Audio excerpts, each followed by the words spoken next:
they're even persecuted now in Kosovo. Yeah. Again. For a reason I don't even understand. They're still a person. Check out the Prague. It's got a strong gypsy population. And they're just attacked. Physically? Yeah. That's because they're on the street, they're on panhandling all the time. Locals get... You get off the train in downtown in the central gypsies are all over you. But trying to get your money. Of course they're attacked. Southern France. Yeah, exactly. Yeah. Very cheeky.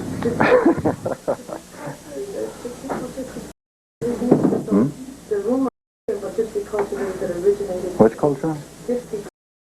The rumor always associated with it originated... That's true? Their origin spans everywhere from India to what is now called Afghanistan, Iraq, Iran. They originated in Mesopotamia. And they simply went their own way. Vienna.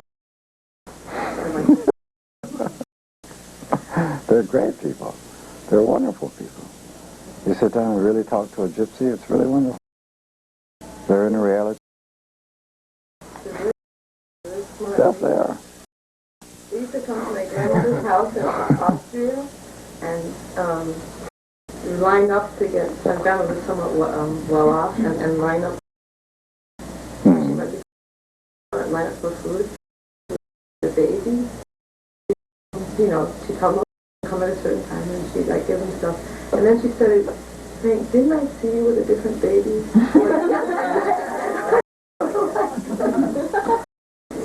They're smart. My parents used to tell me to work to the gypsies, and I always thought that was great. I wish they would. I'm so excited that those gypsies. Exactly. History that these are the origin of the tarot. Of course it makes sense. They're the origins of the... Tarot. How come that they have such a different view of possession and owning things? For them it's not... They don't something wrong to get money from somebody else. They don't feel that's wrong, though, what they're doing. That's because it comes through the centuries, and of course they've been utterly and totally persecuted, and they use the rationalization to get back.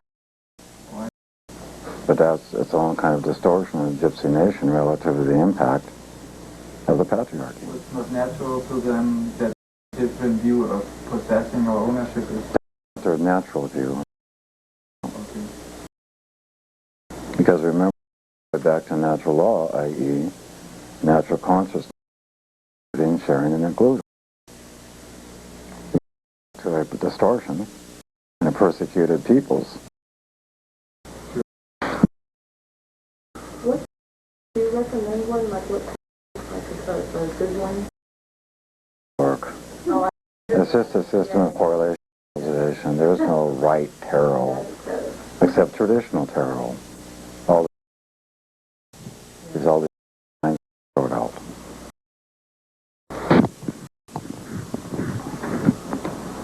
So you've seen how quickly then you can understand a composite relative to synastry. Kind of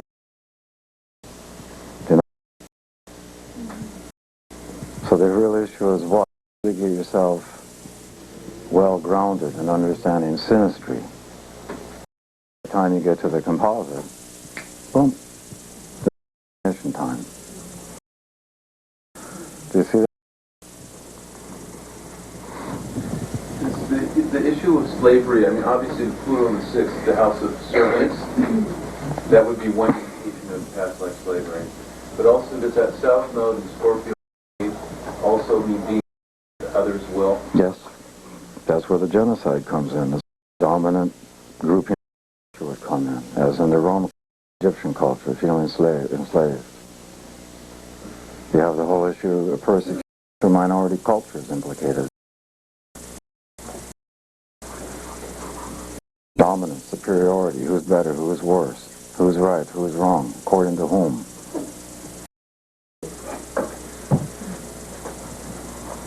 And all that. Just going through this, working for you guys? Yeah. Well, I might as well just keep on. And, well, this is what, Sunday? What's our last day here? Wednesday. So, Monday, Tuesday. Good. I think what we'll do is just keep doing this all day today.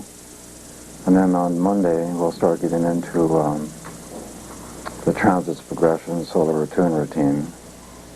And use to do that for 2 days. And sun will up Monday or Wednesday. Yeah. Yeah, we'll do it now. And then we'll have an early lunch for that. And then when we come back, we'll continue this. Yeah? So who wants to learn to live?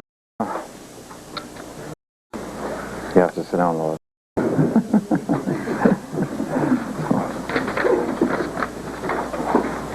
Jeff, did you want this on the table? 9. People born in the southern hemisphere, like, do you do the chart the same as the northern people? Well, there's 2 schools of thought right now. I mean, first, remember that the astrology is birth latitudes. Came out of the northern latitudes. And this is why, and remember, the absence of this science is based on correlation and observation. And that's why there's 2 schools of southern. One says always everything's in reverse. Yes. So one school of thought reverse all the signs relative to the northern signs. You have reverse. The other school of thought tend that northern European astrology to southern hemisphere people. So there's 2 schools of thought. Right. And I give my own adult southern hemisphere that seems to be applicable and works is just using the latitude, longitude, time of birth, and type of and everything. The order and that's where the system, based on correlation and observation, will apply. And I know when I do people from there that they work backwards.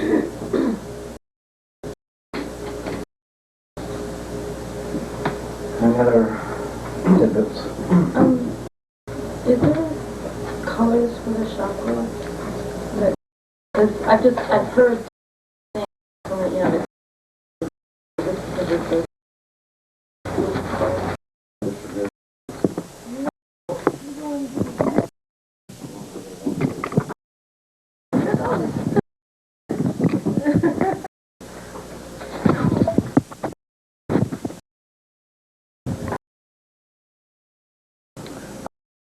Well, you have first, the planetary correlation gave you the chakras.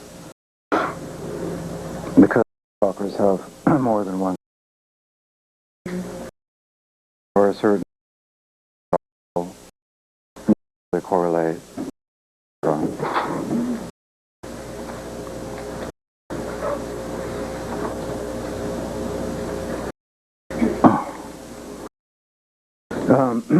Color the root.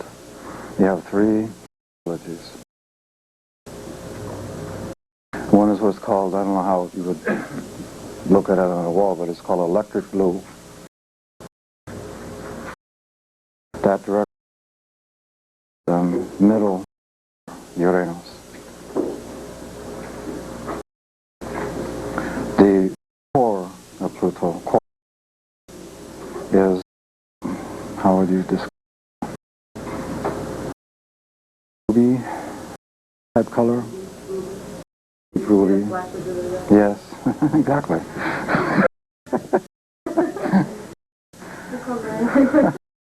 And the Saturn layer is black.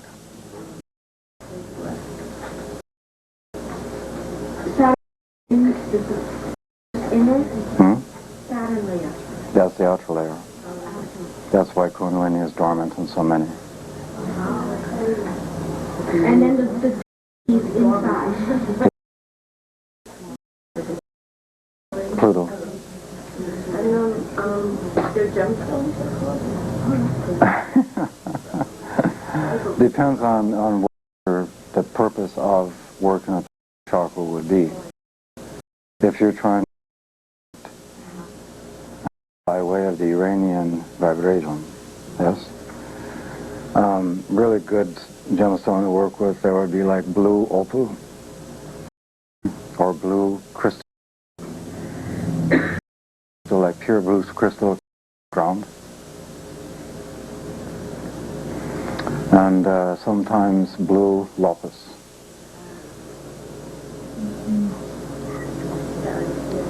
Yeah. For people who feel their root chakra is out of control, then you work with it. Or So that's for let's say somebody who's out of control with their sexuality and is trying to. is that called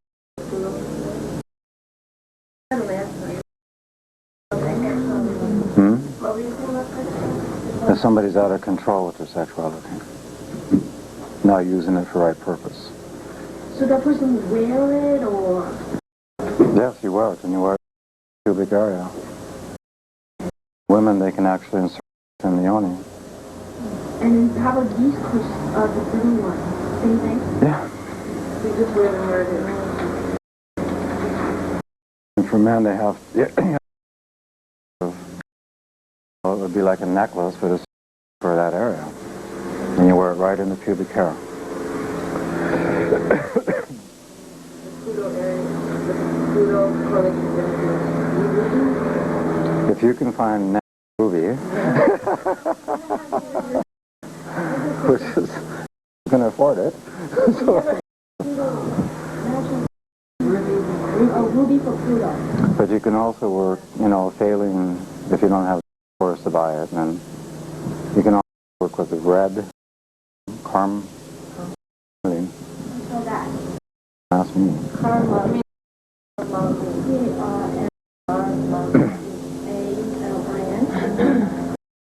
So the blue tourmaline, and they have a tendency to awaken the Kundalini. The blues, where you started with the root chakra, the blues, which are the Aquarian vibration, they would have the tendency to awaken the Kundalini. Yes. It's a quick. You wear those, both of them. That same as the Saturnian. Let's take this off my finger. Or not. Here, please.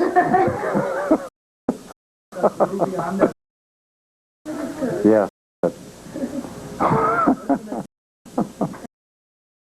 No, that's not blue.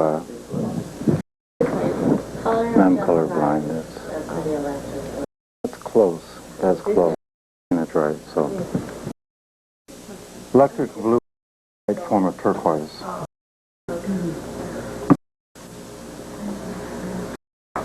Bloodstone is also good for the root chakra via Pluto.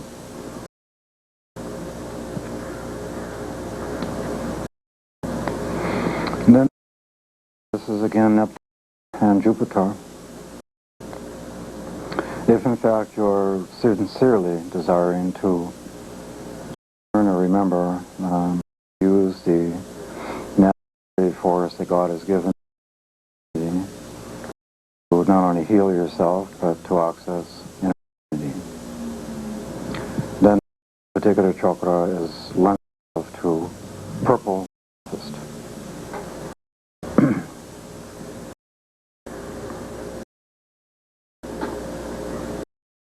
And what is the color of the chakra? You will see it changing from forms of purple. To it like a deep. Yes. Bingo. The vibration you feel if you're standing in front of an amethyst bruise, maybe it's the vibration of Oh, of course. So you can highway.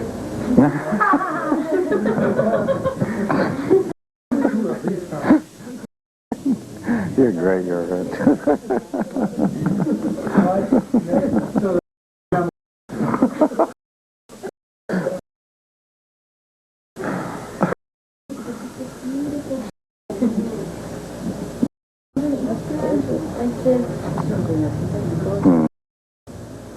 See, it would also work really well in that, most of you know, of course, it's called light therapy. When light is directed through the pupil, and people are having sexual and or to pornographic crap, that sort of stuff, to align the chakra. You can also work with light therapy via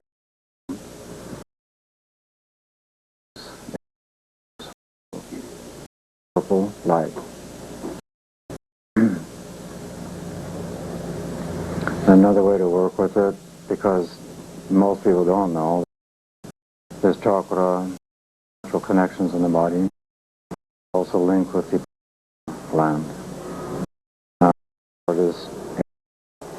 It can also be adjusted by adjusting the pineal.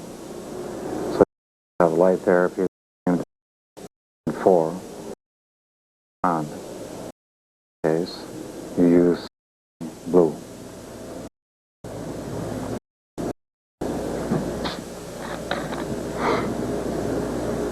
That D5. The D5.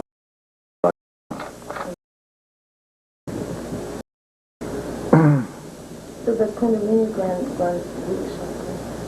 There's something called the Kundalini gland is it's in all of us. It's on the inside last vertebra. An oval-shaped gland. So bizarre when you study Gray's Anatomy, you know, and they give nomenclature to everything. They draw in this gland in the book. They don't name it. If you breathe like so. I don't know. You know, my metaphysical and rhetorical question is, this isn't about put the Kundalini gland. I mean, it can be, why not here? Or why this? And why the same for man and woman? Ponder. That's God's way of showing all the same. And for people who work with that area, especially, then that experience is identical for man or woman. Think about it.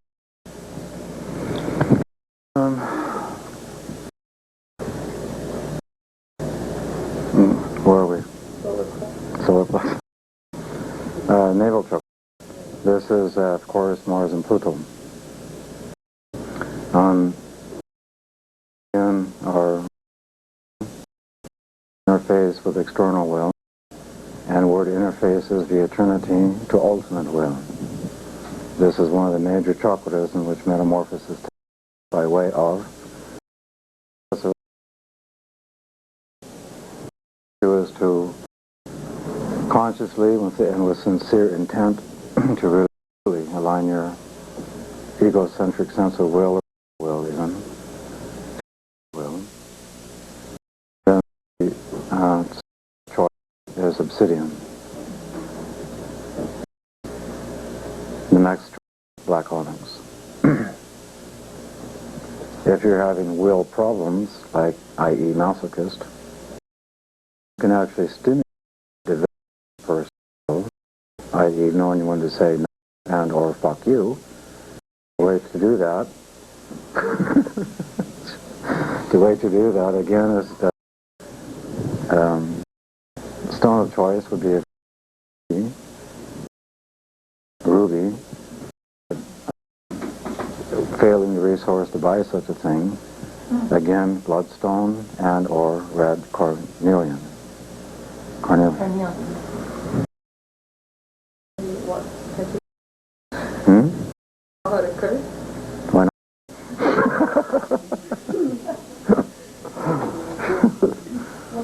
that chocolate? The color?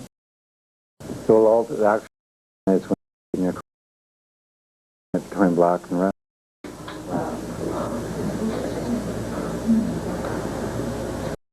Interesting. By the time you come to the heart chakra, which is green, that's why green by the ultimate all-purpose healer, the color green. Remembering that the liberation of soul in human form is in the emotional body.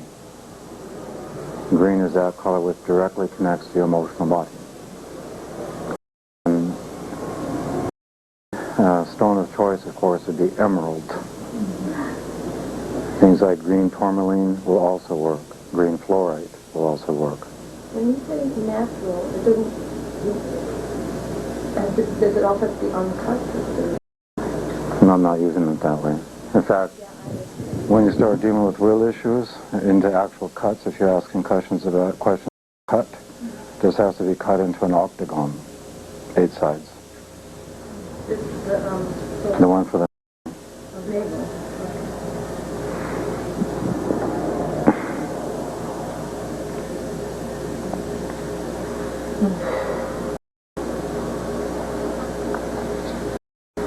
They feel rose quartz very strongly in the... Usually I feel a rose quartz very strongly in the heart chakra area, but that's not green, that's, how you call it, color pink. well, any one is going to create an effect Yes. just by the nature of its vibration. So all you're describing is a particular effect induced by that stone.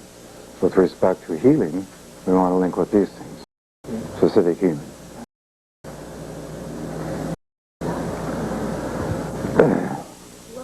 Like in your, let's say in a German heart who's having a problem to find, that would be that red one. That can ignite the power. Yeah. So, okay. What would the ideal color be for the heart? 4 sides. No, because I'm telling you this one because my well, he died. It's very 18 or 1700s, very heavy gold with a 4-side cutter. Diamond. But she gave it to me because family over here does not have a lot of money, and she gave it to me. She says, "I want you to sell this and give the money, split money with you and your 4 brothers." I can't do it. I already paid off with my brothers, and I'm having a lot of. I don't see why I sold to keep this or not. 4 sides. The throat chakra, the primary color, will be perceived as pink, is when people are having very disturbed thought. Disturbed thought. And the stones work with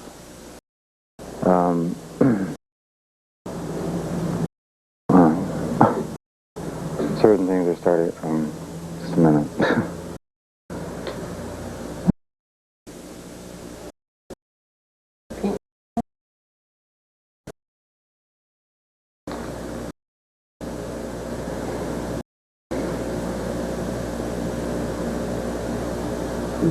Okay. What do you want to do when you work? A calming thought, perhaps shift the gravity and thought. You actually want to work with turquoise. This has the effect of calming turquoise. The prop. What's the planet with Venus. Actually, brain hemispheres.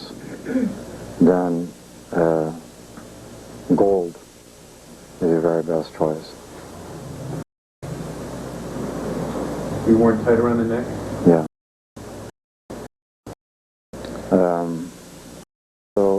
Lapis will have that effect. Blue lapis. Can you say that again? How it's called? L-A-P-I. If you want thoughts inspired by divine will, which is always a good idea,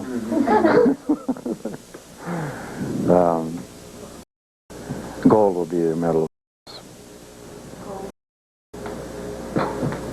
So even if you can buy a gold plate and just wear it very close, like a... What is the effect of silver? Silver is actually what the woman would use. Yeah, what? A woman would. The man uses gold. A young woman. You still work with silver, given the fact you're in a female form, huh?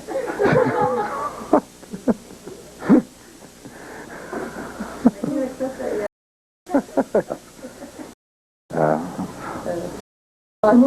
Thoughts inspired gold for man, woman, silver. And what was the shape? The shape? 6 sides. But even if you do all stuff, it helps. You know. And then for the doula, really the optimal thing is pearl. Pearl. Silver is a good choice. Also silver. Moonstone can even work there. This is to help the ego firmly align itself with not only the soul, shifting the center and brain consciousness, of course aligning soul with God. If it's just on your body, or is there a placement for that one too? You have to wear it back down. Color is the check? The medulla? Medulla is part of, it's like 2 sides of the coin. When you are firmly actualized, it is blue, yellow, and white. Those are the 3 colors.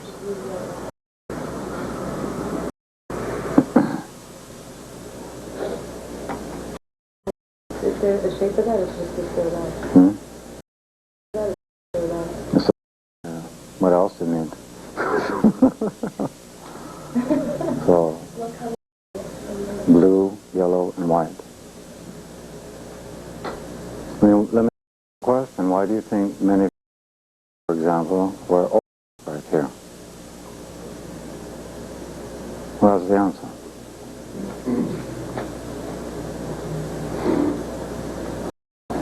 Ochre is yellow, right? Point. Place an energy right here. Look what you will do if you place something here that energizes. Even when you're not noticing, it just tends to have the effect of all energy to the medulla to this spot.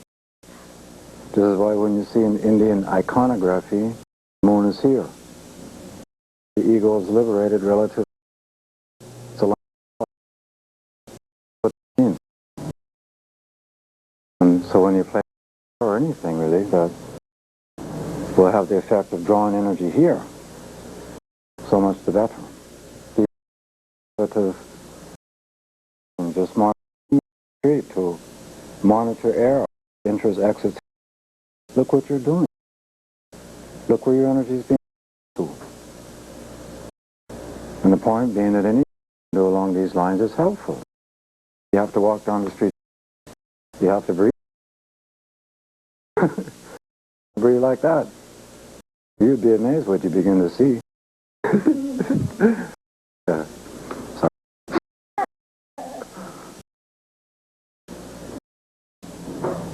What are the shapes in the sacral? What are the sides for the root and cutting the stone for the root? There's actually 12 sides. Sacral? 8.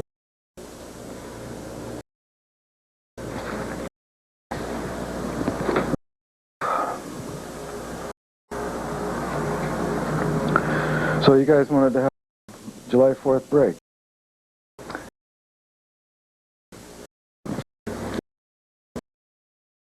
Okay, when we come tomorrow, we'll start in with transits, progression.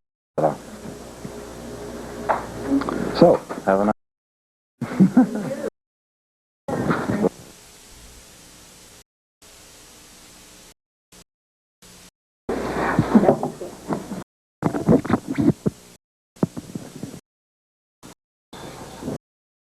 first, I'm really exhausted. Had too much.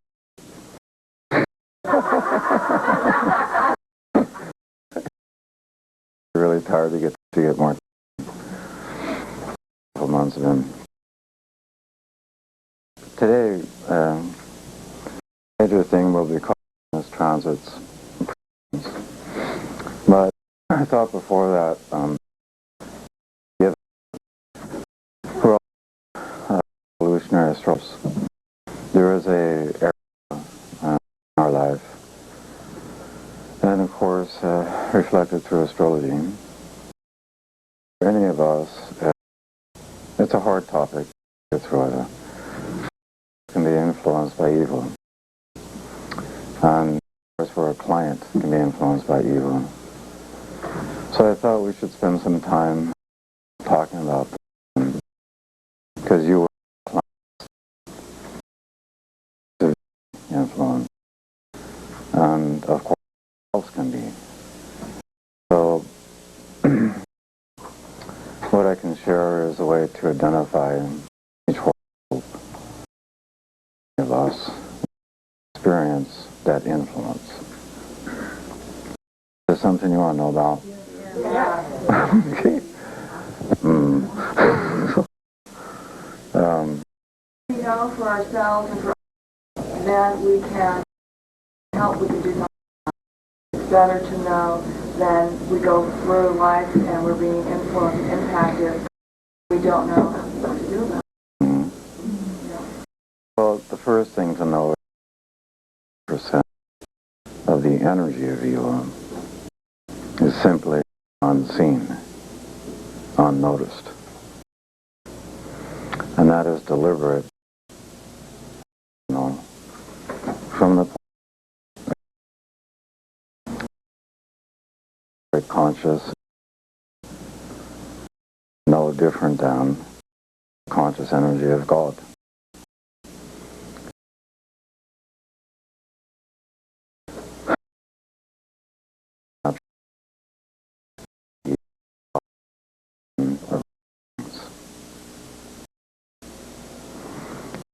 That's true.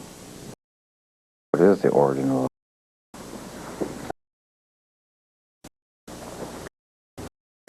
So the reason that 99% of the energy is unseen was easily not. It would be us would kill it. So it has been unseen. Very rarely is it overt. Very rarely.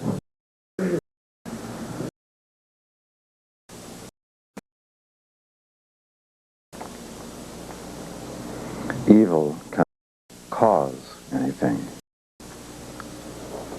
This big misunderstanding. Cause anything.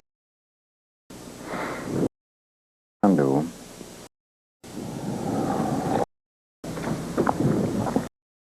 Remembering that the key vision in the human form is in the body. Exactly the dynamic that evil is any of us.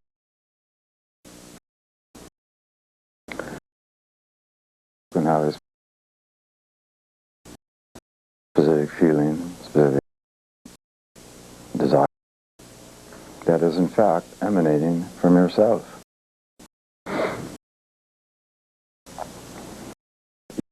Condemn.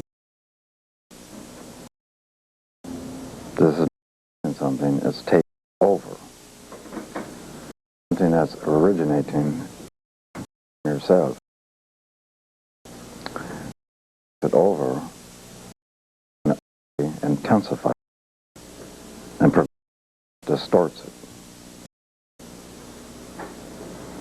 Remembering that the existence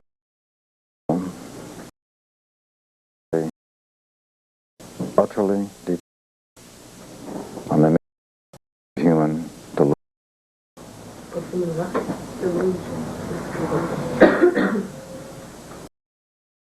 Any sexual desire. So it means evil were any most emotional or damaged, wounded.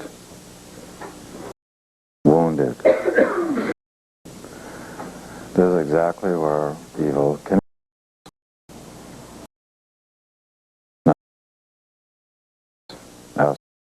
From that point of view, is sign Scorpio, planet Pluto.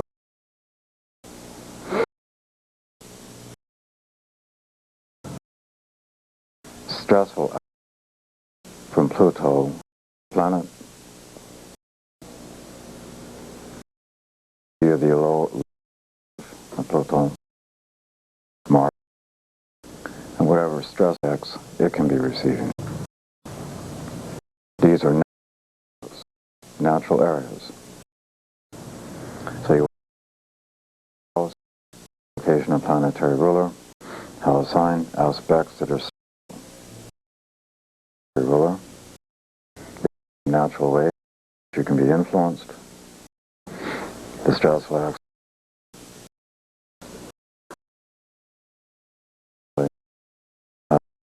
and score negative levels. These are givens.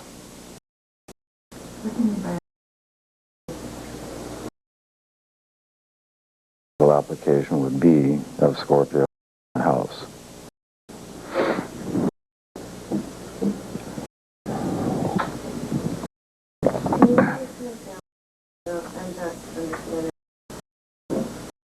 Understand? What you just said. What I just The most negative placement of Scorpio. because Scorpio is alive, is evil. So what would be a systematic for yourself, which is horror house.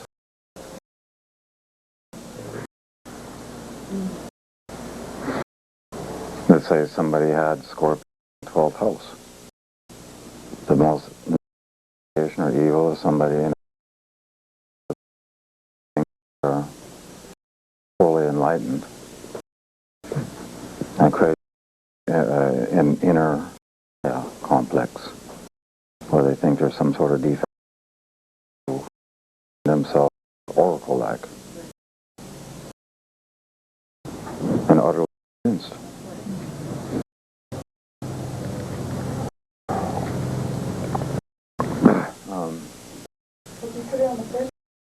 This thing for the examples.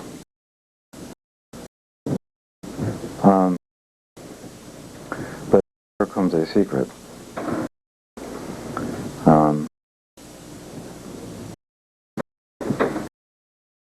Now, 99 of evils unseen. There's an asteroid, i.e. in the amongst thousands of asteroids. Now,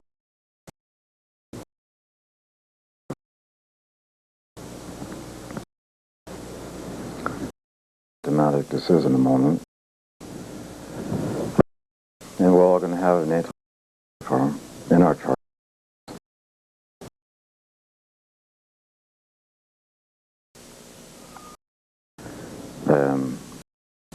It's like how explaining like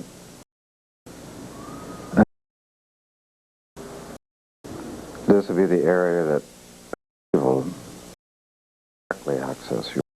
directly access you, wherein you could be influenced or on by the influence of evil. Your natal Lucifer is.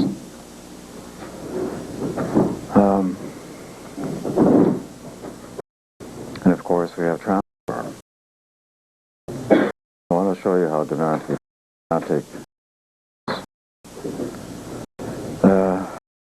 right now the transit is in Taurus.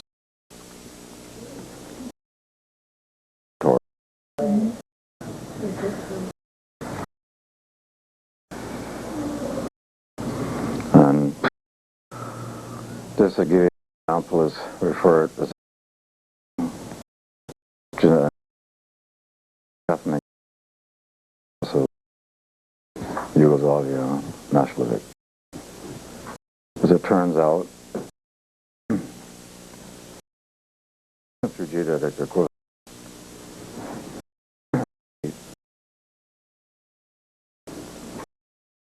or Belgrade, is Taurus, and here is a transit.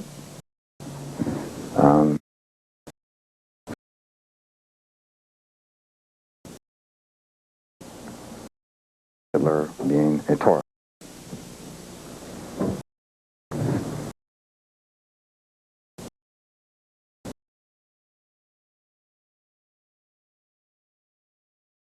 Simple example.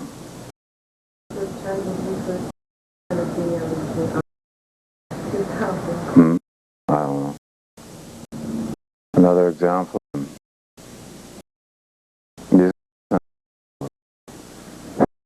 You know that in conjunction with Noel Till, they produce what's called the Astrodome. A woman, the coordinator, who has the first hospital. As it comes to she ended up embezzling $12,000. And the transit of Lucifer was in her 10th house, an exact square, that first house, Pluto.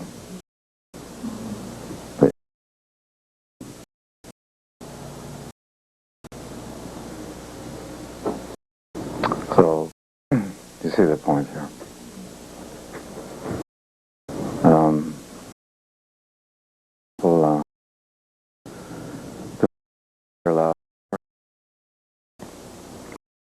Lucifer is in the 10th house, 7 degree of my nodal axis.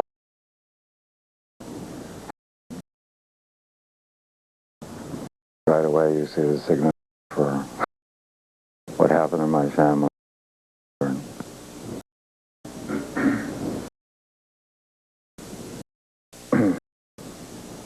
And all the steps. One I'm supposed to have in his life, stupid way to help bring to whoever wants to know it, how he wants. So you can find those skips. The skips got my resistance in doing that. Why? Because a few lives ago, priest, and my job was an exorcist. Relative to my own spiritual delusion, I thought that, given the fact that in my view I was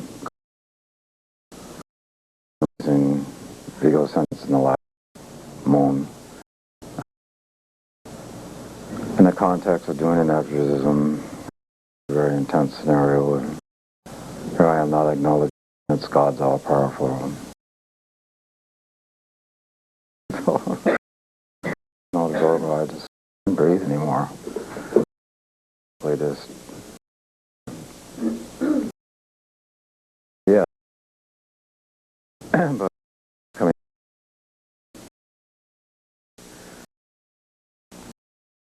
I was down in San. It was the night before class, and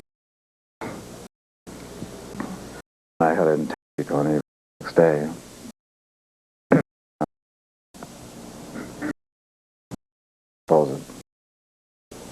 So of course, that night more, and because wherever I travel,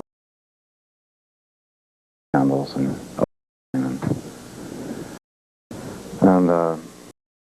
morning and I'm suddenly lit. And so the candles being lit off the table, right in that instant, the voice booms in Jesus. And right after that, the candle, of course, breaks on the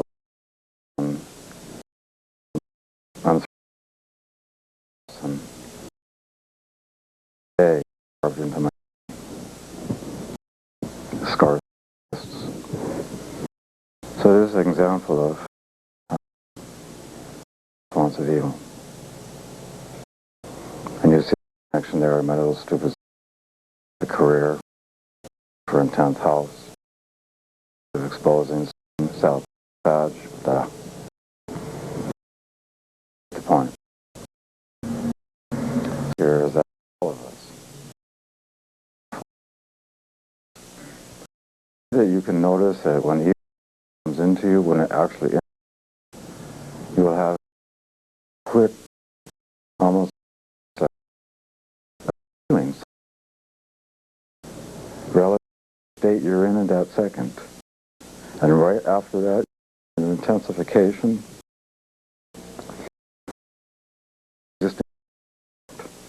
it comes through negative emotion, negative desire, etc.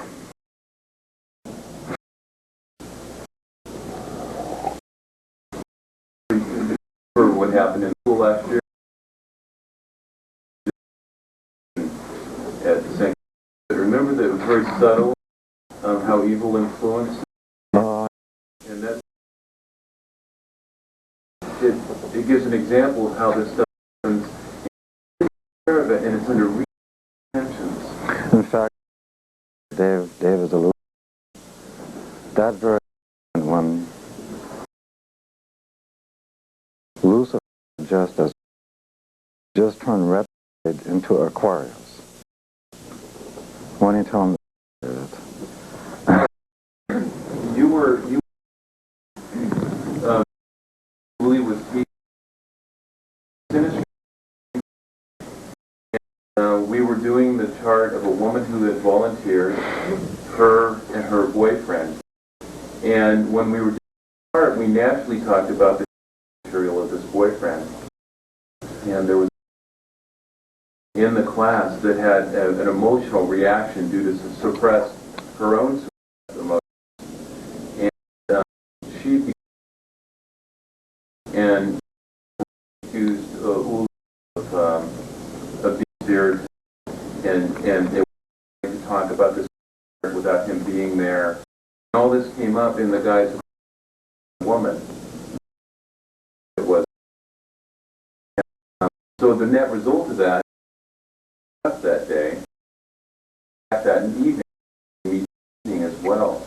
So we were exposing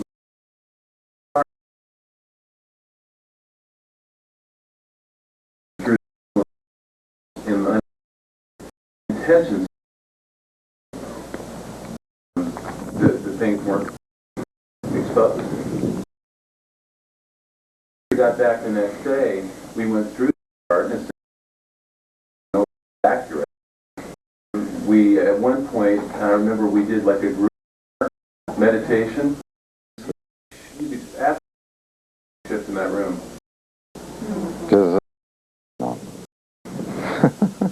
their bad memory. Are there these influence? I'm sure that there's a counteracting as well as any other. It's called. Come through the same estimate? I was there.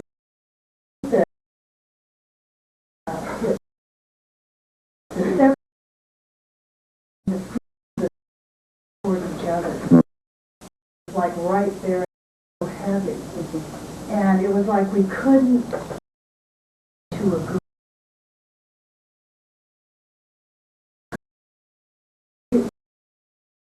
The tremendous Yeah. ready. There's an energy of all were in the middle, and we were ready. Until then, I had this Yeah. Lucifer, Aquarius, astrology group content. Yeah, separation. Check that is. So, We come together and then to see how we're able to and really transmute all of them to a higher understanding for it now. Yeah.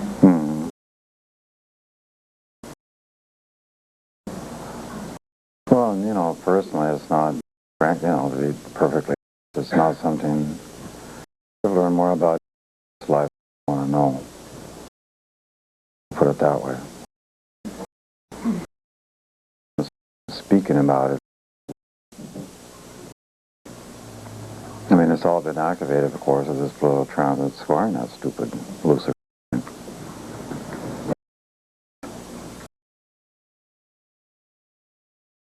It appears utterly seductive. And seemingly It's seductive, it comes through the sexual.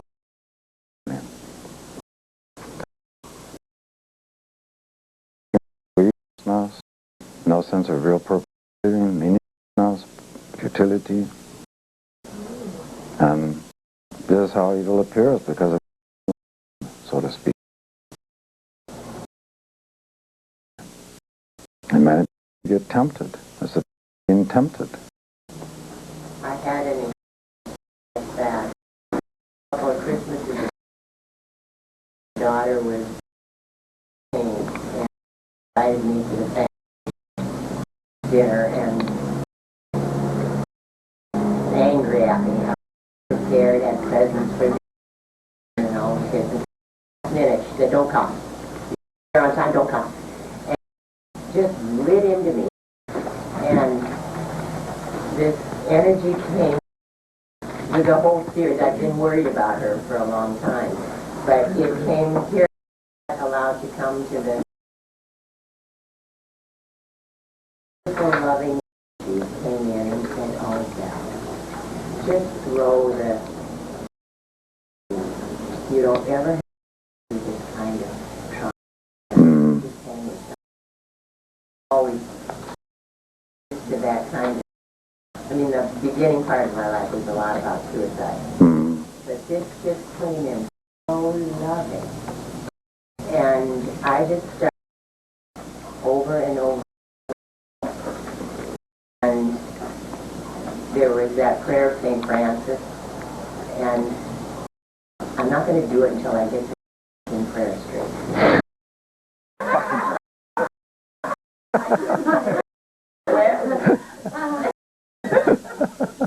And it's so long, and I couldn't get it right. And I thought, principles, I'm not going to do it until I get the prayer straight. It just slowly.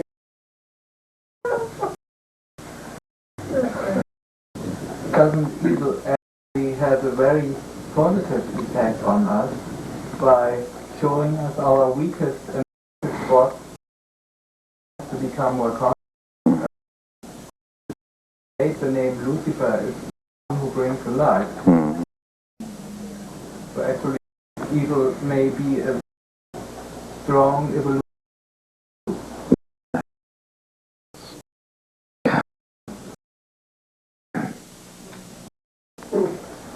So anyway, there's a to that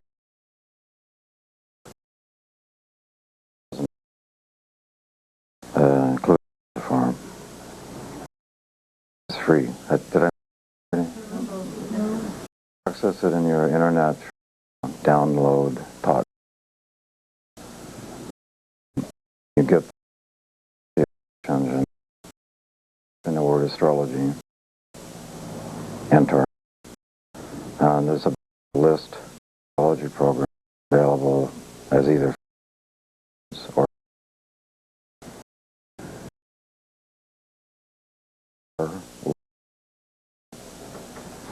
it's a really giant program. And astronomy. And when to access the asteroid, you'll see a top left that says astronomy. Menu to set, and then you'll see a little program, and you just pick a you wish. Below that, there's to enter the date you wish to find out. Called transiting. So you actually enter the date that you're interested in. And then there's a little right that says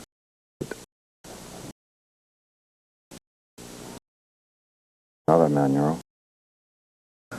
The calculation. It will give you two calculations. One's called C1, C2,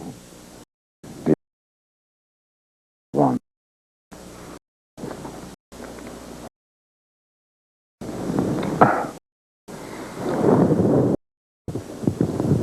And that's last to load down the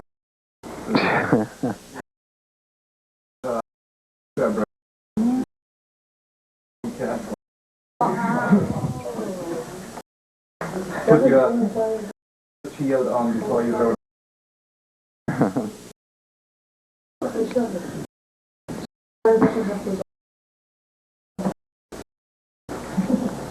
Jeffrey, I'm confused about something you said. Cause anything that treated you?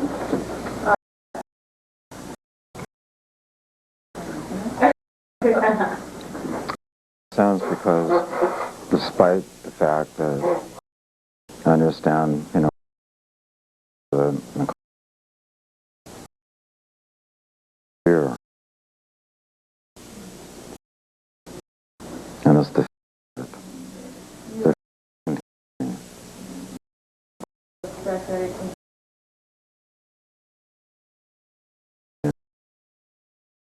so that over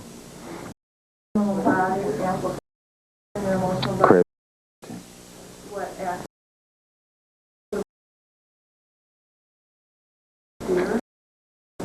no, I just remember to love God, be as God as possible. Then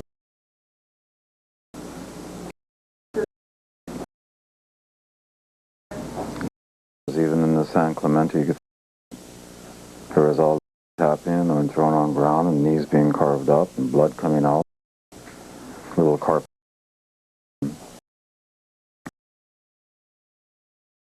Speak and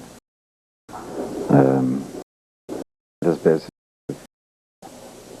God is and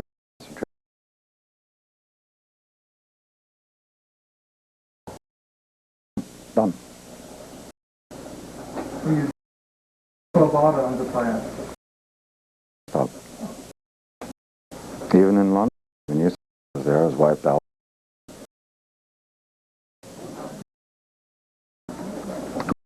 I'm in this hotel room now, and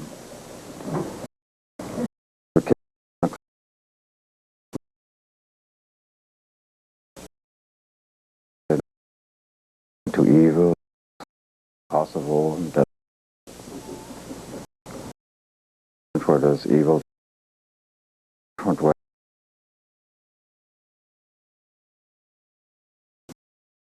To put this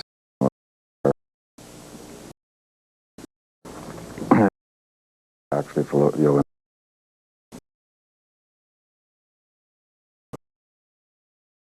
Just grabbed onto his ankles like a little kid.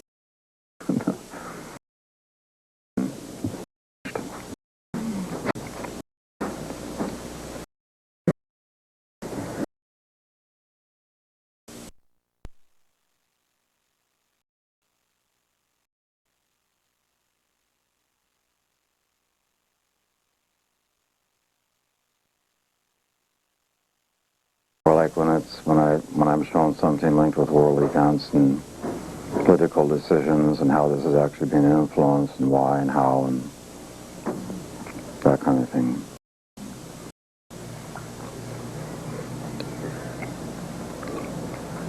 But it does try to kill. No, we'll leave it alone. Do you have enough information on that now? Probably more than you want to know. Evil. It's not possessed. Yeah, people can get possessed. Possessed and influenced. How can we help them? You have to do exorcisms. If a soul is literally possessed, you have to do an exorcism. How do you do that? No, you don't want to know. It's nothing you guys will end up doing in this life. So, you know, from a Christian point of view, there's a whole book written on exorcism and evil. Of evil. There's a very specific ritual and sequence that you go through. And sure, there's even Christian priests as we speak who still do it. My impression is the people who did that oftentimes were more influenced by evil than the they did it. Yes, in particular what they did to the witches during the persecution. That's the misuse of this stuff, man. They seeing all the evil in the women and the women's wisdom. And there's also, you know, even in natural law, there are certain rituals that are done. Same reasons are done very differently than the Christian way, but there are other ways to do it that are very, very effective. But just, you know, my job right now is not to teach you how to do exorcism, so. On a practical level, when we look at our charts and others where there could be that influence of evil, and I'm hearing you saying it's like just even through prayer to be able to strengthen our own resolve to not have influence, not have evil influence. I mean, it seems like that any of us that have that signature and that may be experiencing that influence, that it's important for us to strengthen our own self and work on ourselves. I mean, that's probably all we can do at this point. And that's more important than thinking about just trying to learn exorcism. Right. Because that will preclude the necessity of. Yeah. And is that the best that we can do at this point is through prayer? Yes. I know you've mentioned sage at night. Frankincense. Frankincense. What do you call it? If you call it the name of... If you call it like Yogananda or Jesus Christ or any of those masters, do they just really... It's instant. If you're 100% sincere, they have no choice but to respond. No choice. Even if, like, I don't feel like I'm really that acquainted with Yogananda. I've studied Yogananda. Doesn't matter. God created you. That's pretty familiar. You know, I had experienced evil when I was 18 and it was trying to take me over, and it was really intense. Well, it's a long story, but what made it go away was I remember this old lady told me, if you ever feel that you're in spiritual danger, say, and envision while you're saying it, may the white light of Christ be built around me. And I was saying, I said it, and boom, it went away. And it was weird because I was in the bedroom and my girlfriend, the minute I said the third, may the white light of Christ be built around me, she was intuitive. She opened the door and said, what's wrong? And I was shaking. I was like, oh my God. But it was scary. So that's a good one. And everybody can relate to Christ in our culture. Okay. Now we'll get into transits and like, and there's a couple key things about this topic that I want to talk about in the beginning. So all of it's going to connect to evolutionary astrology. And the first thing, the general things to know about transits and or progressions is that the birth chart, of course, correlates with a set of potential from birth. Birth chart is reflecting the content of the entire life, the blueprint, the seed. But it's just like when we plant a seed in the ground and we put water in the darn thing, and of course it starts a growth process, and pretty soon we see a thing coming out of the ground and we see a few leaves and then we have flowers. And so too with the birth chart, it correlates with the intrinsic potential from birth that grows or evolves through time.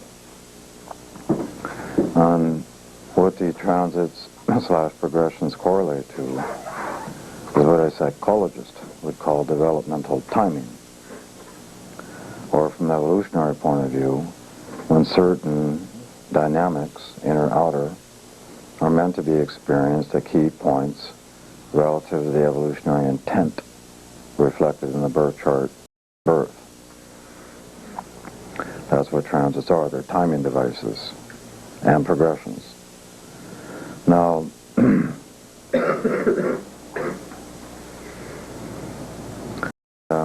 one myth to clear up in astrology. All too often, the majority of astrological thinkers, who use that word loosely, make the following statement. Progressions correlate with inner change, which is then reflected in external change. Transits reflect external events leading to inner change. Now, where the myth and the bullshit lies is in the thought progressions correlate with inner change, transits correlate with external change leading to inner change. This promotes the delusion that life is happening to us. The fact is, we all create our reality at every level in total detail. We are responsible for it.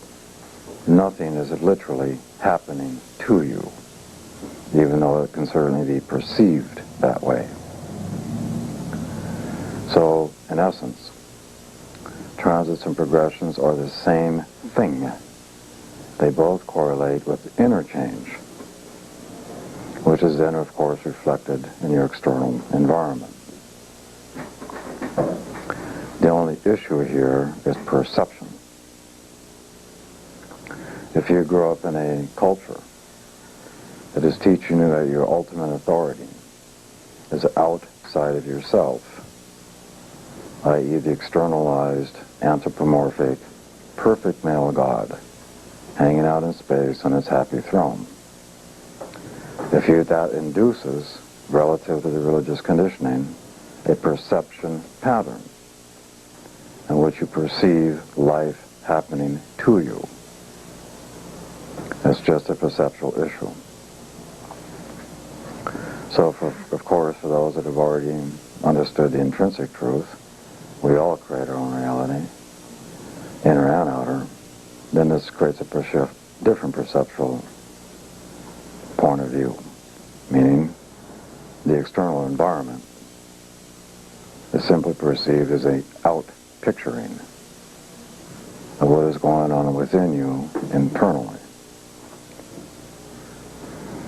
So the only real issue here, i.e. transits, progression, is the amount of time in which we experience a specific influence. For example, you can have Mars transiting opposed Pluto, and the timing, how much you'll be experiencing that transit, and be roughly, failing a retrograde motion, 2 to 3 weeks at most. But if you then progress Mars, i.e. opposition to Pluto, and your progressed system is a secondary system, a progression, a day equals a year, then you're looking at 6 years is experiencing that Mars-opposed Pluto. That is vastly different than 2 or 3 weeks. The issue is timing. There are, of course, many systems of progression. The two, through all the years I've been doing this work, the two that tend to make real sense through observable reality, in my view, are the secondary systems of progression and the solar arc method of progression. So, that's the core difference. Now, the specific areas that I want to talk about in these transits, number one is going to be the lunar axis. Transiting north and south nodes.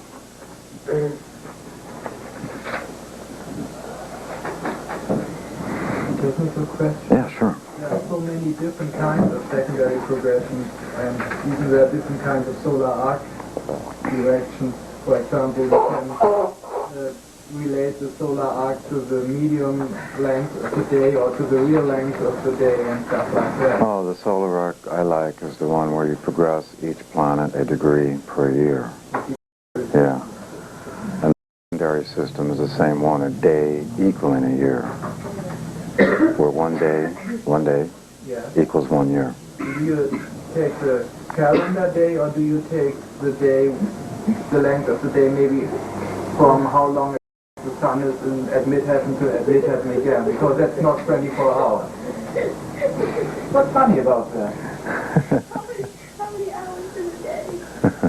Well, I'm not sure how long the length differs, but it's several minutes. Oh, I think you have a language problem. No. It's simple, Jürgen. It's just when you look at your ephemeris, there's a specific motion of a planet, whatever the planet is, from one day to the next day. Sure, but that's the calendar day. It's either from a noon point or a midnight point. In either scenario, that equals the next day. The motion becomes irrelevant. It's just the specific degree that it ends up at. That's important. So the motion or the time, so to speak, is irrelevant. It's just a basic concept of 1 day equaling a year. Sure, but there's still the question how you define the day. 24 hours. Well, what I'm saying right now, it doesn't need to be defined as a day. We're just looking in the ephemeris. From 1 day in the ephemeris, i.e. the second, to the third.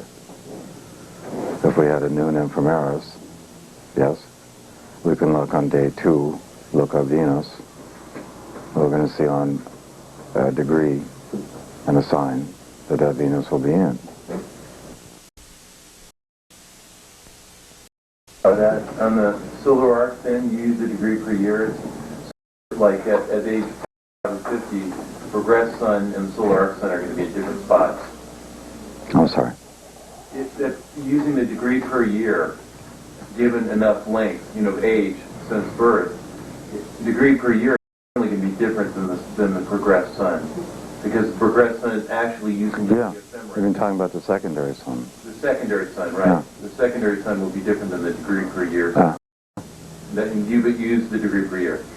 I try to use both systems. I employ both systems simultaneously. I wonder how you can manage all that without getting mixed up. There's so many information. It's just like trying to see the whole picture first versus focusing on that flower over there. Okay.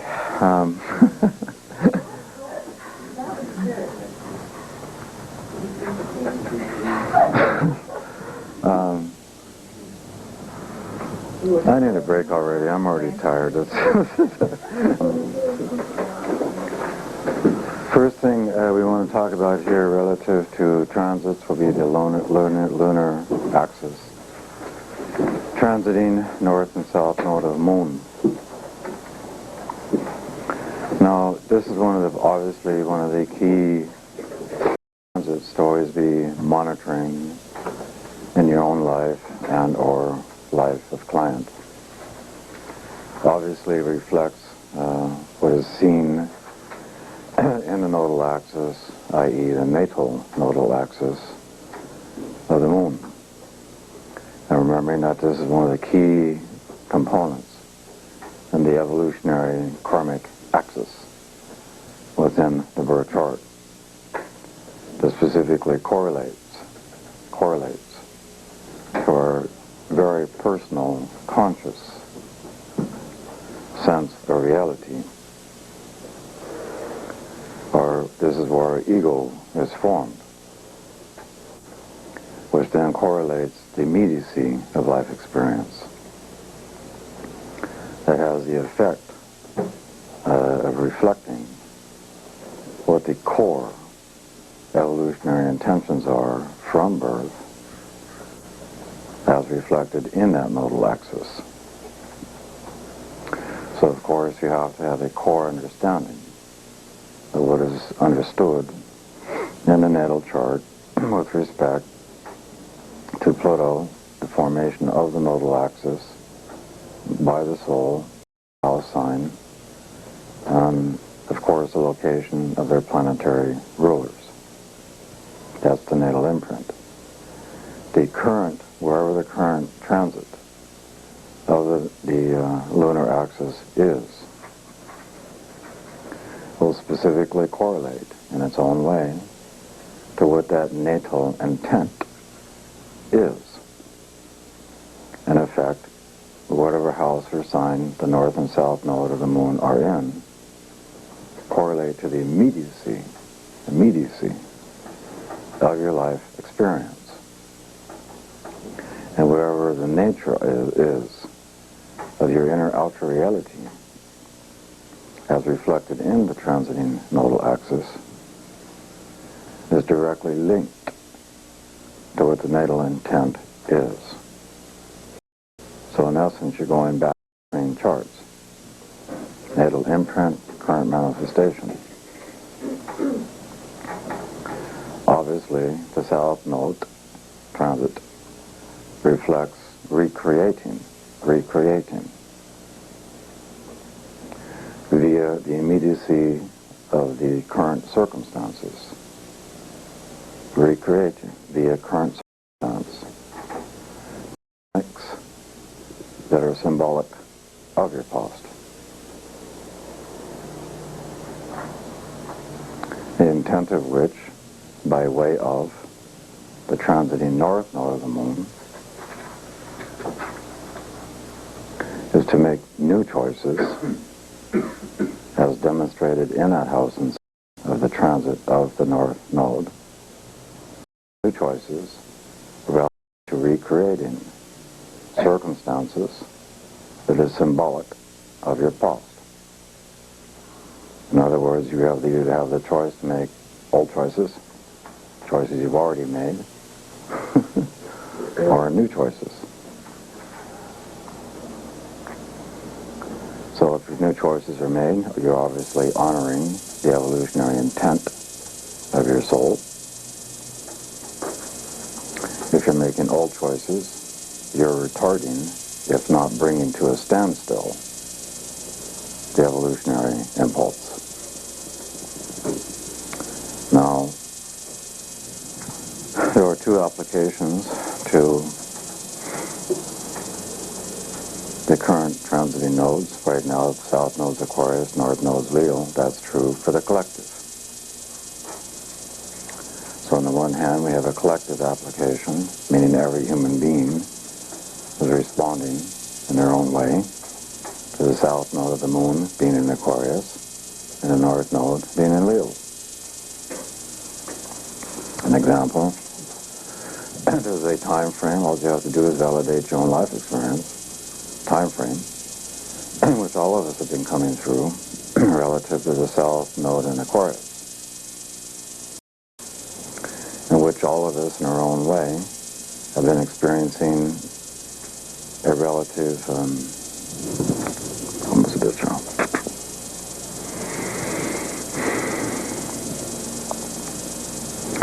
been a distancing going on in all of us in one way or another, a distancing from our specific and immediate emotional reality, the intent of which is to induce objectification of one's reality. So it creates a funny kind of psychological, perceptual experience because it creates a sense of not being fully engaged in the immediacy of one's current life. In that sort of way, life can appear or be perceived by many of us as almost surrealistic. Or another point of view, as if we're consciously participating in our own movie.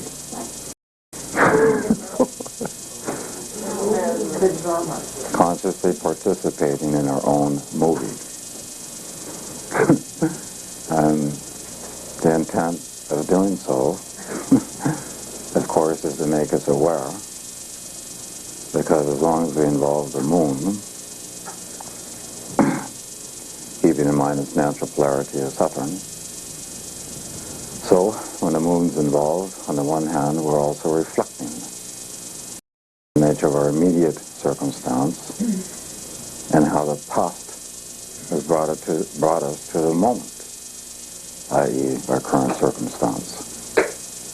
And via objectifying, by devoiding emotion, this then gives us an opportunity, by way of objective consciousness, relative devoiding of emotion, to make a survey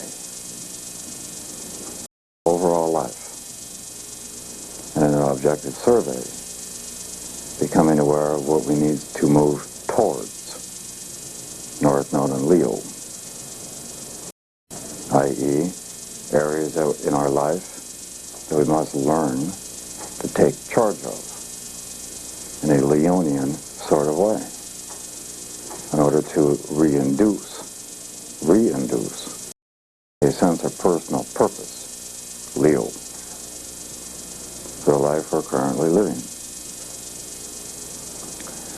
And so it creates a funny alternation in our emotional body between, via the North Node and Leo, having moments in which we feel fully engaged and enthused, excited, for some even passionate, with respect to new experiences that are now manifesting.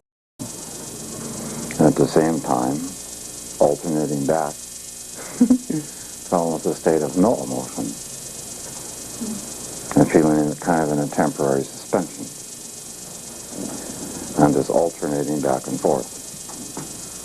Now, who generally cannot relate to what I just said? You can't? Oh, yeah. I heard every other word.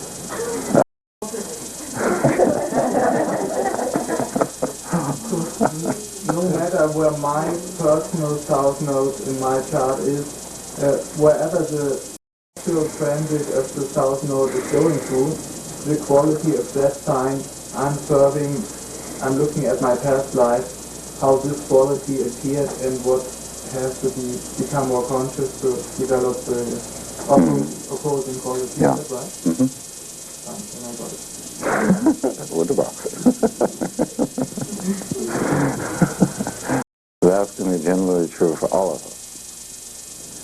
And then you make it very specific and individual with respect to applying it, of course, to your own chart. Of course, the axis will be transiting somewhere, house sign.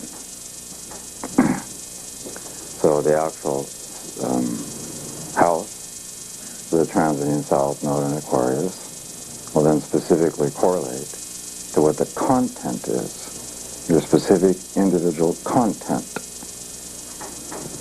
upon which defines your personal past with respect to that archetype, that house, that sign. It is now being, in a sense, brought to a head, to which, by devoiding emotion, you can now objectively survey in this way, looking back, hindsight, creating even deeper level of self-knowledge relative to that past. And of course, wherever the house is, will be transiting north node. Gives you now what I would call your leading indicator. Your most immediate next steps in a personal reality, egocentric reality, emotional reality, next steps that correlate to your personal evolution.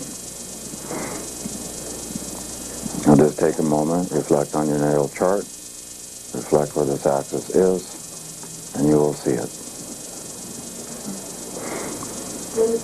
Just take a moment, reflect on your own chart.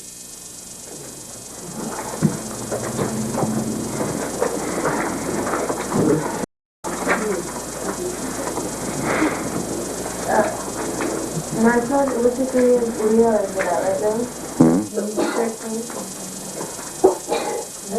Uranus is the 16th, Aquarius.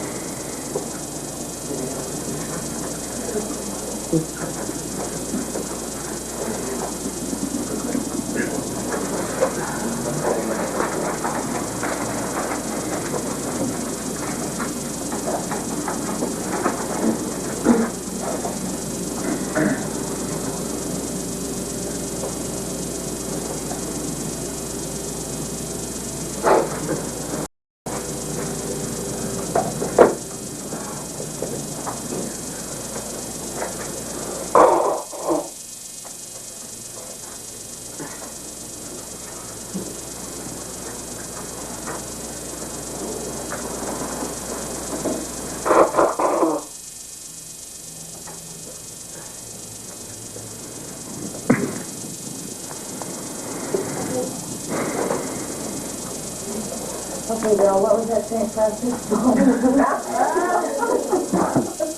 Let's know the prayer.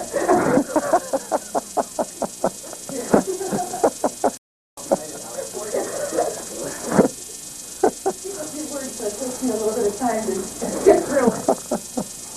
Don't want to get too drastic.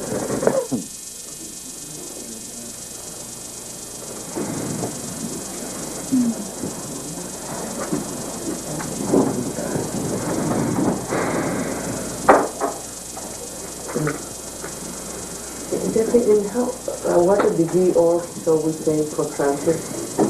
Same as natal. The thing is what? Natal. Natal, yeah. 10 degrees transit. And then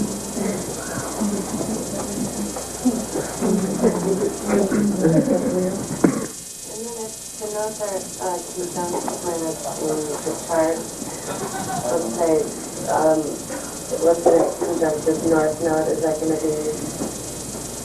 Then you have to really now include that entire archetype of that planet.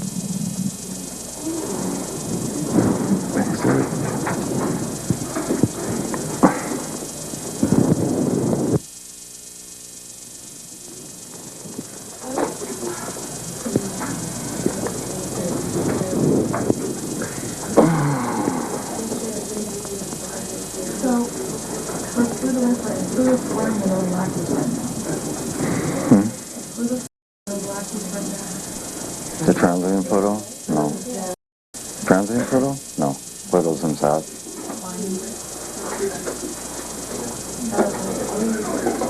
Horrible. Transiting Saturn. By looking at your own case, who could see the evidence of what is being said? Right on. Now I'm going to show you a trick that, unless you're an evolutionist, you won't know about, relative to transiting nodes. This is the difference between what I call the apparent issue or issues versus the actual issues. So, I'll go and Like in this chart here. I feel like a fucking sloth.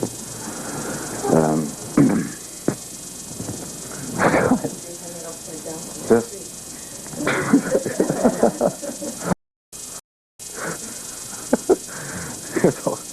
in this here case, what the green demonstrates is natal stuff, red is transiting stuff.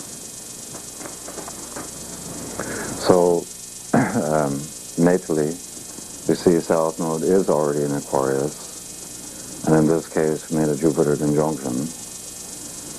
And so what I mean about an apparent versus actual, and apparent doesn't mean it's not real, it's just as real, but it's what's causing the apparent issue. And so you can then see by transiting South Node, in effect, coming to nodal return,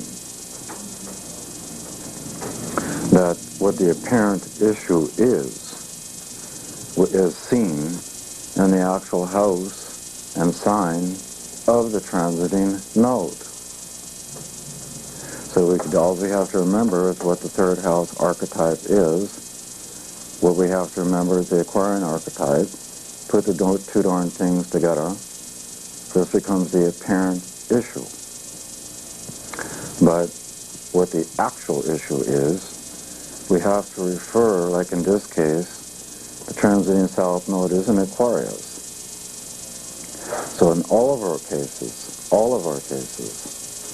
what the actual issue is that is causing the apparent issue is determined by the natural planetary ruler of that transiting South Node, wherever it is in your natal chart. So in this case, the natal Uranus stands in 10. Wherever your natal Uranuses are becomes your actual issue that is now causing the apparent issue. You understand the words? So in this particular scenario, and by seeing just a simple glimpse of a Jupiter standing with the South Node, and noticing that influence and aspect was making it inconjunct here, we can then see that, as an example, a intent in this life relative to South Node Jupiter conjunction is learning how to communicate or speak the truth at all times. And that by having a Jupiter inconjunct Pluto, that this would be a problem for a soul coming into life. This is now standing in Vogel. So you can then see that this person's had a problem telling truth. And that probably one of the causative factors was the type of father that she came through, or he came through. You see what I'm getting at? The fear of telling truth. So without going more into that, we can then see that as a current intent, that this particular lifelong intent is now coming to a head. And therefore the soul creates circumstance that have the effect of confronting this issue. What kind of communications do we feel? What kind of circumstances do we feel such a person would create in order to induce the lesson? You see what I'm getting at? And this becomes the apparent issue. But the cause is the origin of the problem. The actual issue. Do you understand what I'm getting at? Now take a moment and apply this to your own case. If you can know it through your own chart, you can help a client with it.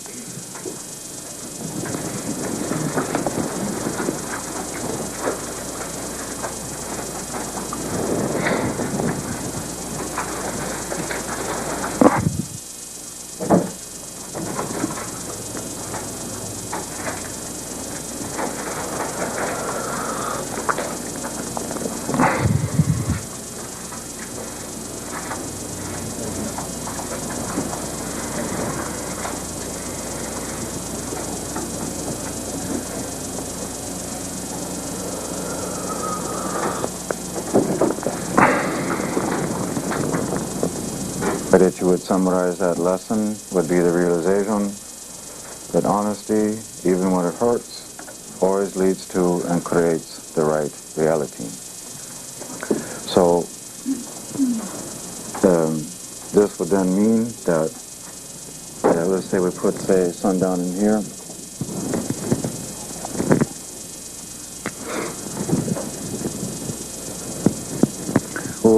How would this then refer?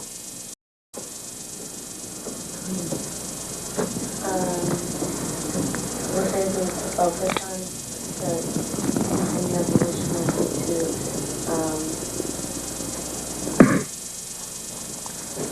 continue to be self-sufficient at creating some kind of, or without, maybe it was like, it could be taking a talent that they have and using it to sustain themselves.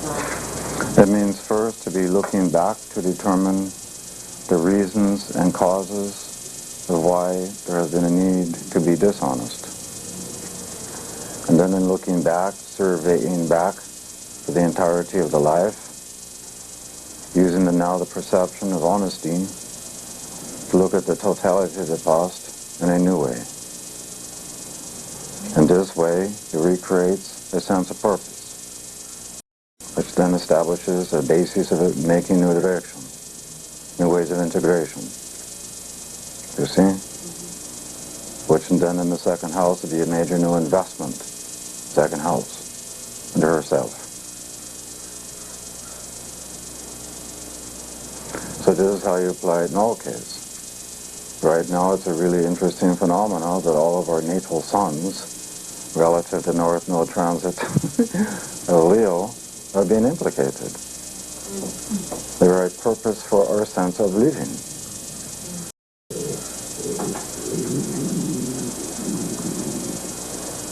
And what we need to do right now to creatively renew our sense of beingness, our sense of life, our sense of direction. So when you implicate these heavyweights, i.e. sun,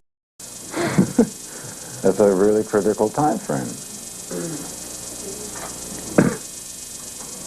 But you also see this on the world stage, do you not? Look at what's happening in our current world relative to things like Yugoslavia being the trigger.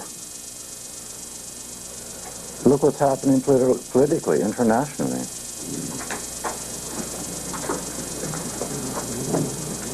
Example, how the USA and Russia. Look at all the stress this is and all new ways of reconnecting these two nations. What happened relative to US and China? North Korea, South Korea. See what I'm getting at? The whole issue of economic realignment relative to the United States, really. A major economic power. And amazingly enough, United North Node, Leo. Where's the chart of the United? In the chart of the United States, where's the sun? Cancer. In the second house. That's why we're so materialistic. We can't help ourselves. Got a new credit card today.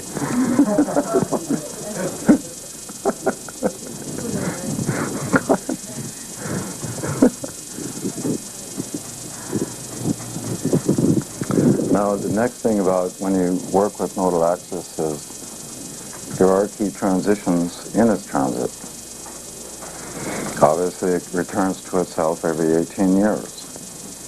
So these become critical moments in our life, 18, 36, etc., in which the underlying intent, as reflected in the nodal axis from birth, in essence, renews itself.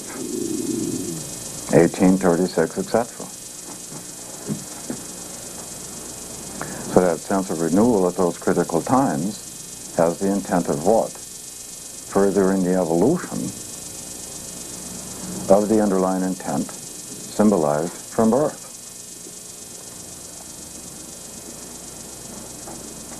And isn't it interesting, in most of your societies, 18 is considered the legal age. person's given the social right to go do what they're going to do. They're now an adult.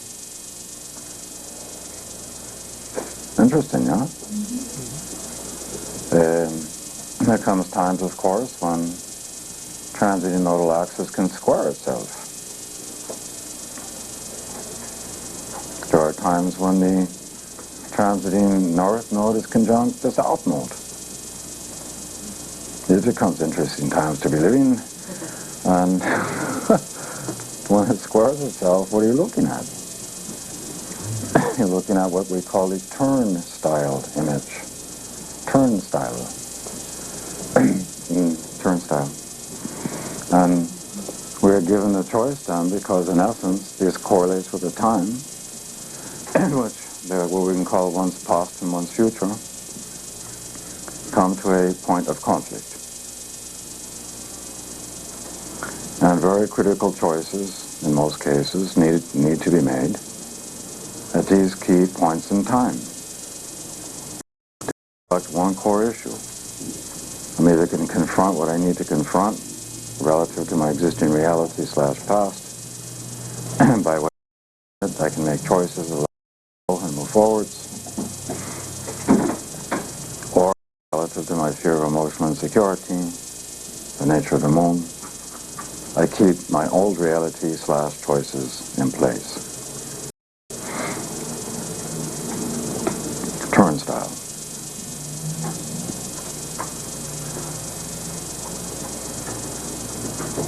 We have transiting north node on south node. This becomes almost like a way of saying the past and future become the same thing. Obviously, this is a very condensed point in time in which one's past and total, in one way or another, normally perceived as circumstance for most, comes to a head.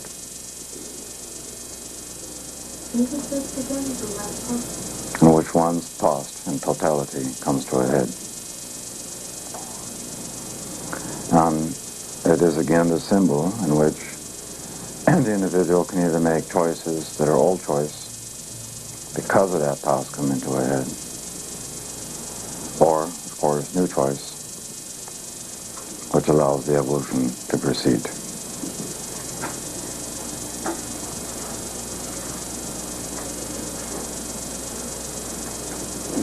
Is it still turnstile or was turnstile squaring? I got a little... Turnstile is this node squaring itself.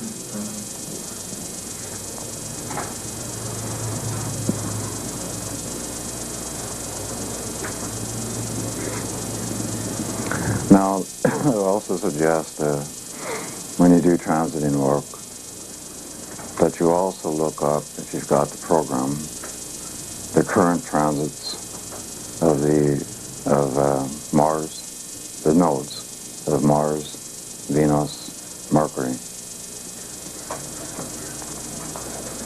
And again, refer these, and also Chiron, and refer these to and refer these to what you see as by way of natal imprint. And just carry forwards the conceptual framework that we're applying to the transiting lunar axis. Apply the same conceptual ideas framework to the transiting north and south node of Mars, Venus, Mercury. And just relate it then to the relevant archetypes, Mars, Venus, Mercury.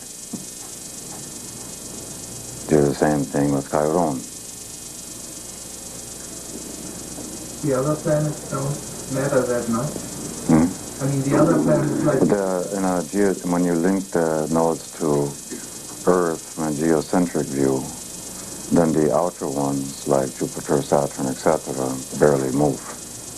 The Chiron does move faster than Yes. Ask Mark, he knows all about Chiron. It's a limited range, but because it's interesting, because it moves. So when looking at the transiting nodes of the moon, it would seem that it would make good sense to pay attention to where the house cusp that has on it and the natal moon, talking about the lunar principle. And through extension, it would make sense if you're looking at the transiting nodes of Mars, pay attention to where Aries is and where natal Mars is, because like even here in the nodes of the moon with South Node in Aquarius, may have nothing to do with a person's natal moon. Their moon may not be in Aquarius. It may be in Taurus, for example. But there, remember the key point of interacting the nodes with the natal point, moon, because that's the integration point in the moment of how this transition between past future is integrated and given a very personal way to deal with it in order to feel secure, self-consistent. So this nodal axis is really going to be affecting the Pluto and Leo generation right now, right?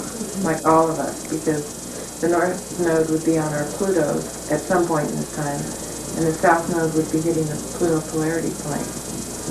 Yeah, the transit North Node right now for me is right on my Pluto. Really interesting time.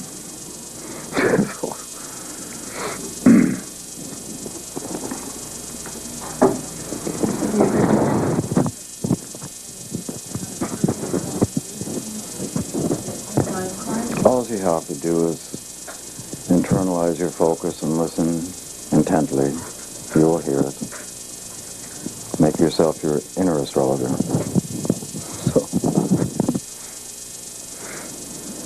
Do you deal with transits of planets the same way, that the apparent issue is where the planet is transiting and the actual issue is where the planet is in the natal chart? Okay, so we want to look at these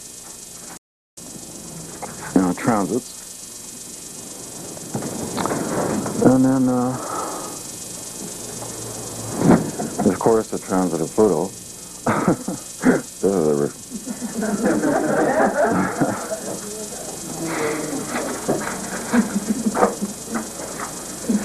Now here again we have a collective and individual application.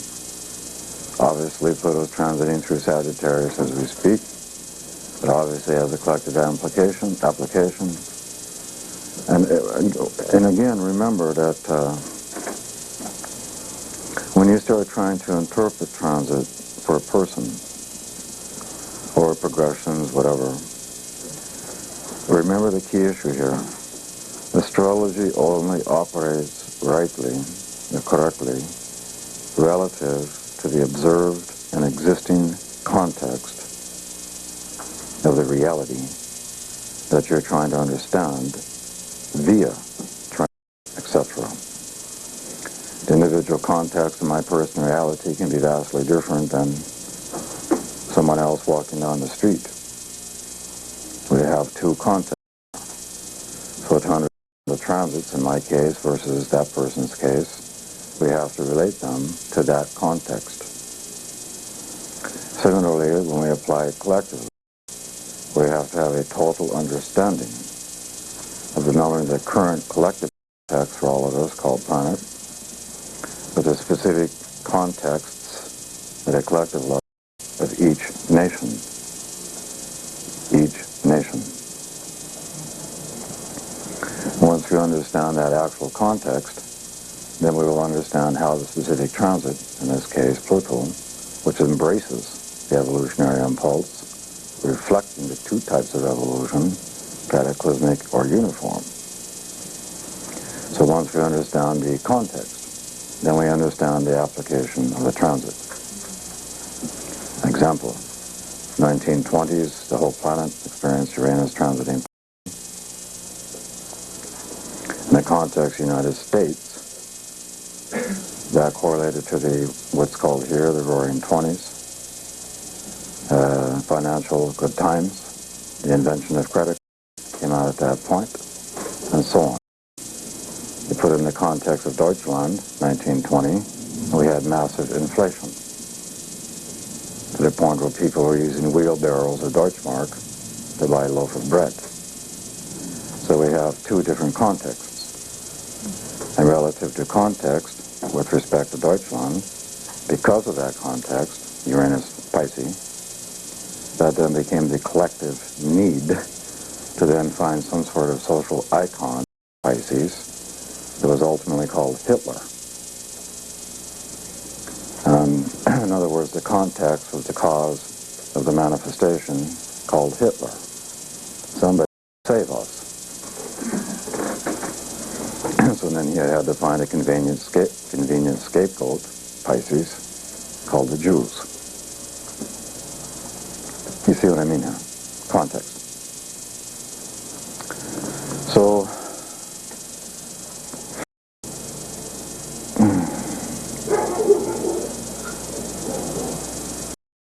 good morning. Go for it, Katie. She'll take care of things right here. This is her context.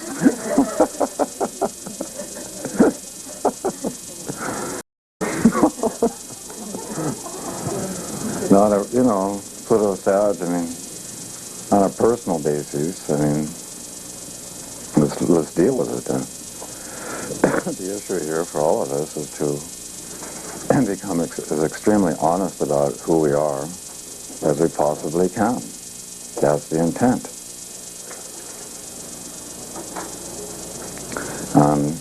The point is that when Pluto transits Sagittarius, no matter what reality you examine, individual, small groups, entire nations, planet, that whatever the underlying truth is in any given situation, context, whatever the underlying truth is, will prevail in one way or another.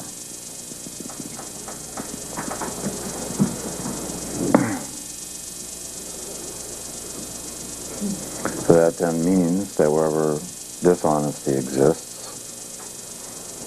or deception, and so on, illusion, delusions, that it be considered as true, anything of this nature, in one way or another, Pluto will be exposed.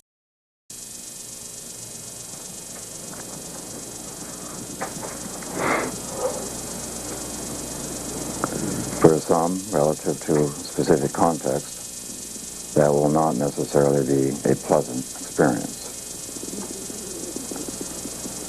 Whoever wears false masks, they will be removed in one way or another.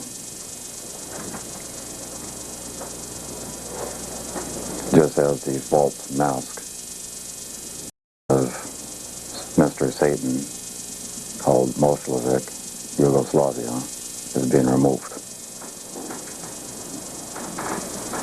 And all the lies he tried to peddle to his own nation,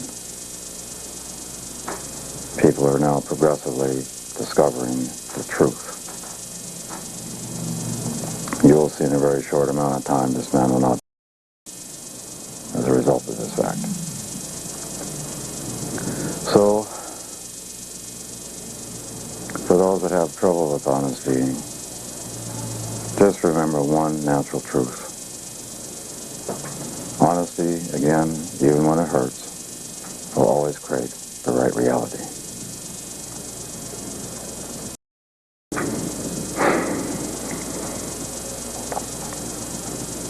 So, within this, because we're looking now at the collective intent for our planet relative to evolution by way of God's will. So,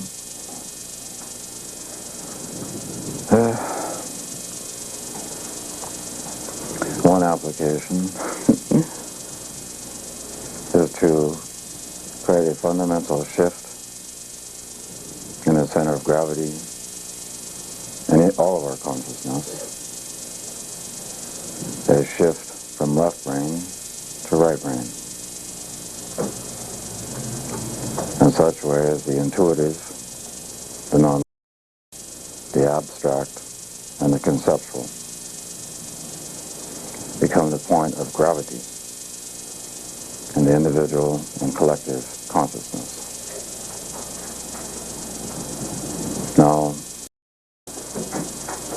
what this reflects with respect to Uranus's movement through Aquarius, Neptune's movement through Aquarius, for a small period of time transiting South Node in Aquarius, is an acceleration of the evolution of the collective and individual brain by way of an acceleration of what are called dendrites. New dendrites being made in brain. Every time you have a aha, new realization, new connection, blah blah, quack quack, there's a new dendrite being made.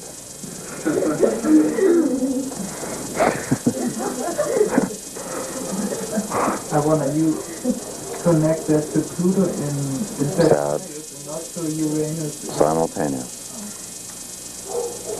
So, race towards it. No.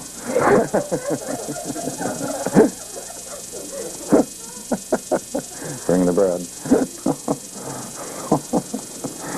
So, the most common way all of you will notice this fact, not necessarily conscious, but one effect that all of you would have noticed is that when this occurs, it will create, because you have a removal, for example, from the left brain. As this gravity shift's happening, and we all know that left brain correlates to short-term memory. So as this transference occurs, it creates a very fundamental absent-mindedness, in which we can't necessarily remember what we just said 5 minutes ago, last minute ago. We're on the phone with somebody and I forgot what I was talking about. Where'd that list of things go, etc. This is the most common way. What? What?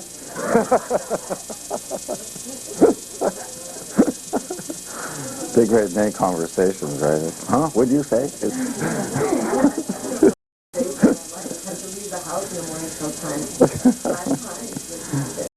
So this would be the most common way that most of us notice what I've just said. For certain folks, because let's face it, in the current cultural context, for some this can induce a fear with respect to the current hysteria called Alzheimer's. And for those of us who are starting to get a bit older, we start going through this natural effect. Well, some of us want to reach to this judgment, maybe I'm getting Alzheimer's, but in reality, 99% is just what I'm describing. No more, no less. It makes us all feel alike.